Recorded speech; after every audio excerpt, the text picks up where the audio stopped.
दूरदर्शन पर महाभारत के दोबारा प्रसारण से एक बार फिर से सीरियल के सारे एक्टर्स चर्चा में आ गए हैं। शो में कृष्णा, अर्जुन, भीष्म पितामह, द्रौपदी के बारे में कई किस्से लोग अब जान गए हैं। लेकिन आज हम बात करेंगे शो के बलशाली भीम के बारे में। जी हाँ, भीम सीरियल का वो ताकतवर किरदार है जो असल जिंदगी में भी वैसा ही था। लेकिन ये बात बहुत कम लोगों को मालूम होगी कि भीम यानी एक्टर प्रवीण कुमार सोबती ने एक्टिंग के अलावा राजनीति में भी हाथ आजमाया।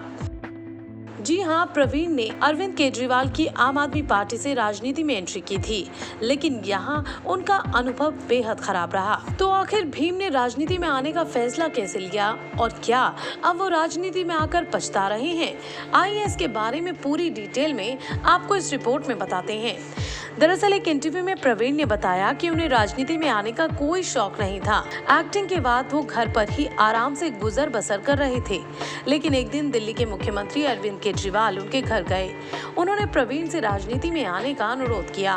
पहले तो प्रवीण ने इसके लिए मना किया, लेकिन जब केजरीवाल ने कहा कि इसमें जब तक कोई अच्छा आदमी नहीं आएगा तो देश का भला नहीं होगा, ऐसे में अरविंद केजरीवाल की ये बात सुनकर प्रवीण ने राजनीति में आने का फैसला कर लिया। और फिर इसके बाद साल 2013 में प्रवीण ने अपने राजनीतिक करियर की शुरुआत की। उन्होंने आम आदमी पार्टी ज्वाइन कर ली। दिल्ली के वजीरपुर क्षेत्र से चुनाव लड़ा उन्होंने, लेकिन उन्हें हार का सामना करना पड़ा। प्रवीण के मुताबिक राजनीति में आना उन्हें जम नहीं पाया। वो कहते हैं कि इसमें उनका अनुभव खराब रहा। प्रवीण के मुताबिक राजनीति से गंदी कोई चीज नहीं, इसमें आपको कुछ नहीं करना, बस भाषण देना है और हाथ झाड़ने हैं। लोग भी इसीलिए मिलते हैं क्योंकि उन्हें काम निकलवाना होता है। लोग अपने मतलब के लिए आपसे मिलते हैं। खैर, अगर हम बात करें भीम के फिल्मी करियर की, तो प्रवीण फिल्मों में आने से पहले स्पोर्ट्स में थे।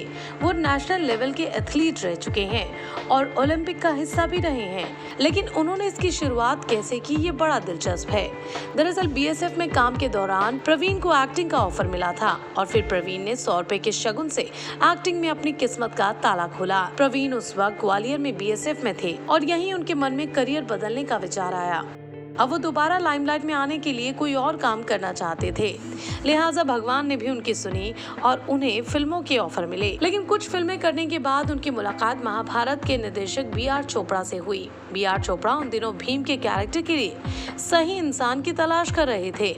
ऐसे में प्रवीण को देखकर बी.आर. चोपड़ा की तलाश रुक गई और उन्होंने भीम के रोल के लिए प्रवीण को सेलेक्ट कर लिया।